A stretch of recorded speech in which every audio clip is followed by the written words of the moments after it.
వెంకటరెడ్డి గారు మీరు చెప్పండి అసలు నిన్న జరిగిన ఆ సిచ్యువేషన్ కి సంబంధించి మీరేమంటారు? అసలు జరిగిన దాని పట్ల మీ అభిప్రాయం ఏంటి అసలు?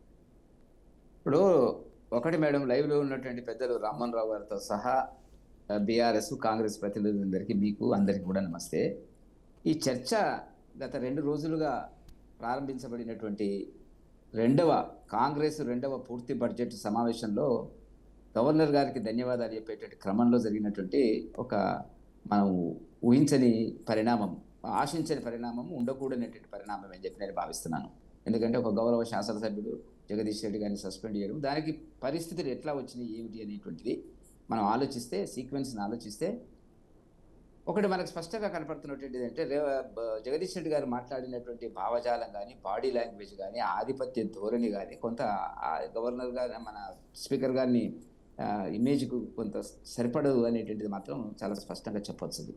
సరే, నీవా మీరా అనేటువంటిది ఇంతకుముందు కొంతమంది మాట్లాడినట్టుగా తెలంగాణలో అది ఉన్నప్పటికీ ఫ్లోలో ఒకవేళ వస్తే దాన్ని సరిదిద్దుకునే ప్రయత్నం చేస్తే జగదీష్ రెడ్డి గారు సరిపోయేది. వీళ్ళు కూడా కాంగ్రెస్ కూడా కొంత చూసి చూడనట్టుగా ఆ రకంగా చర్చకు పెట్టి దాన్ని వదిలేస్తే పోయేది.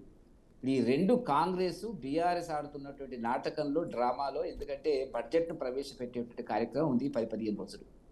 బడ్జెట్కు సంబంధించినటువంటి అనేక రకాల లుసుగులు, అవాస్తవాలు గత ప్రభుత్వం 9.5 ఏళ్లకు, ఇప్పుడు ఈ ప్రభుత్వం 1.5 సంవత్సర సుమారుగా 15 మాసాలకు సంబంధించినటువంటి దాంట్లో మనకు కనపడుతున్నటువంటిది. గతంలో వాళ్ళు అప్పులు చేసినారు, అలవిగానే హామీలు ఇచ్చినారు, ప్రజలు తీర్పు చెప్పినారు, అసెంబ్లీలో ఓడించినారు, పార్లమెంట్కి వచ్చినప్పటికీ డిపాజిట్లు దక్కకుండా బీఆర్ఎస్ పార్టీకి గుణపాఠం చెప్పినారు తెలంగాణ ప్రజలు. అదేవిధంగా కాంగ్రెస్ గెలిచినటువంటి 5-6 మాసాల లోపలనే 8 స్థానాలు, మాకు 8 స్థానాలు లోకసభ స్థానాలను ప్రజలు మోదీ గారి నాయకత్వాన్ని సమర్థిస్తున్నట్టుగా మనకు వస్తున్నటువంటి అంచనాలు. గతంలో కూడా అనేక ఎన్నికల్లో జరిగినప్పుడు భారతీయ జనతా పార్టీ వైపు ప్రజలు చూస్తున్నారు. ఇక్కడ సమస్య ఇదంతా ఎందుకు చెప్తున్నానంటే, ఇప్పుడు వాళ్ళు చేసిన అప్పులేంది, వీళ్ళు చేసిన అప్పులేంది అని బయటపడుతుంది. అప్పులకు వచ్చేటప్పటికి మీరు ఒకసారి జ్ఞాపకం నేను చేస్తున్నాను మేడం. గత సెషన్లో జరిగినప్పుడు హరీష్ రావు గారు మేము 4 లక్షల కోట్ల కంటే ఎక్కువ అప్పులు చేయలేదంటాడు. బట్టి విక్రమార్క గారు కాంగ్రెస్ నాయకులు సభా సాక్షిగా 7 లక్షల కోట్ల అప్పులు చేసినామని చెప్పి వాళ్ళు చేసినారని చెప్పి వాళ్ళు చెప్తున్నారు. ఇప్పుడు నిన్న మొన్న ముఖ్యమంత్రి గారు అదే పనిగా మాట్లాడుతున్నారు. 6,500 కోట్లు అప్పుల మీద వడ్డీ కోసం పోతున్నది, 6,500 కోట్లు జీతభత్యాలకు పోతున్నది, మా దగ్గర డబ్బు లేదు, మేము ఏవో అనుకున్నాము కానీ ఇక్కడ పరిస్థితులు బాగలేవు అనేటువంటి ఒక ఓడిపోయే మనస్తత్వంతో, అంటే ఏమిటి, హామీలు ఇచ్చినటువంటి వాటిని అమలు చేయడంలో ఓడిపోయే మనస్తత్వంలో గౌరవ ముఖ్యమంత్రి గారు మాట్లాడుతున్నటువంటి సందర్భం కనపడుతున్నట్టు. కాబట్టి వాళ్ళు వీళ్ళు చేసినటువంటి పాలన ఒకే రకంగా ఉంది. కాంగ్రెస్ వచ్చిన తర్వాత 1,50,000 కోట్ల అప్పులు చేసినారు, నెలకు 10,000 కోట్ల అప్పులు చేసినారు.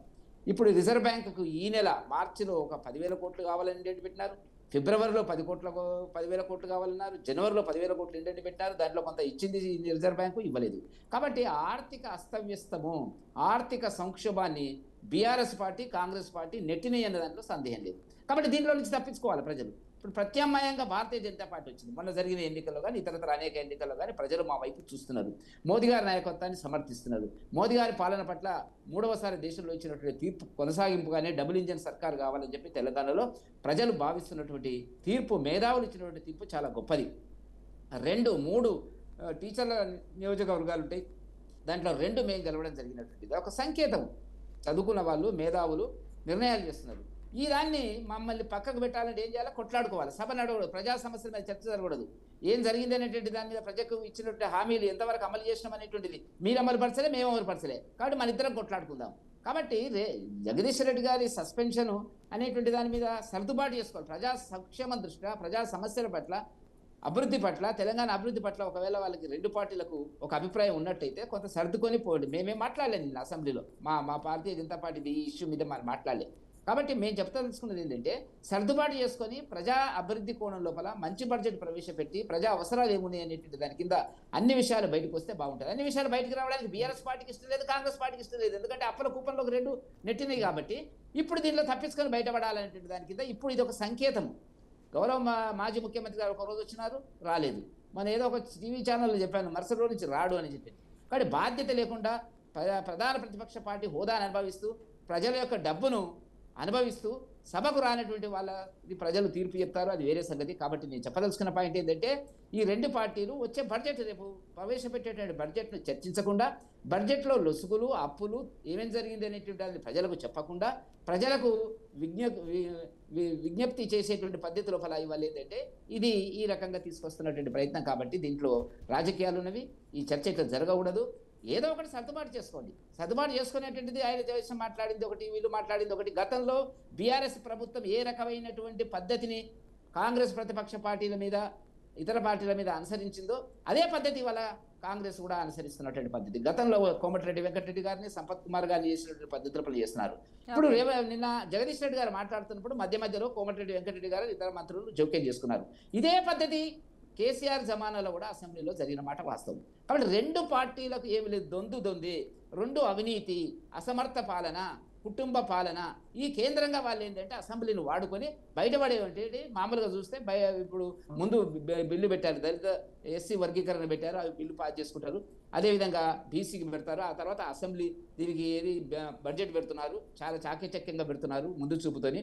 అదేదో గెల్టన్ చేసుకొని అన్ని డిపార్ట్మెంట్లు చేసుకొని బయటపడేటువంటి. ఎందుకంటే లోతుగా పోతే భారతీయ జనతా పార్టీ అనేక అంశాలను ముందుకు తీసుకొచ్చేటువంటి. నిన్న మా మహేశ్వర్ రెడ్డి గారు కూడా మాట్లాడడం జరిగింది, సమస్యల మీద మాట్లాడడం జరిగినట్టుంది.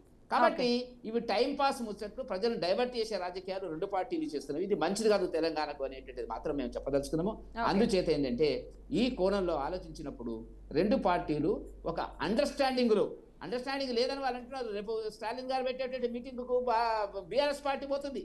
అండర్స్టాండింగ్ ఉన్నది వాళ్ళకు, పోవాల్సిన అవసరం లేదు కదా. మేము దక్షిణానికి అన్యాయం జరుగుతుంది అనే దానికి కట్టుబడి ఉన్నామనేటువంటిది. కాబట్టి అవగాహన, రెండు పార్టీలు దొందే, రెండు మళ్ళీ ఇంతకుముందు చెప్పినట్టుగా అవినీతి పార్టీలు. ప్రజల పట్ల అభివృద్ధి పట్ల వాళ్ళకు దృష్టి లేదు, వాళ్ళకు ఆకాంక్ష లేదు. కాబట్టి మనం కొట్లాడుకుందాం, మీరు ఒకటే కదా, కొట్లాడుకుంటే భారతీయ జనతా పార్టీ పక్కకుంటది అనేటువంటి అభిప్రాయం లోపల ఇవాళ తెలంగాణ రాజకీయాలు నడుస్తున్నాయని చెప్పి మా భారతీయ జనతా పార్టీ యొక్క ఏకాభిప్రాయం. ఓకే.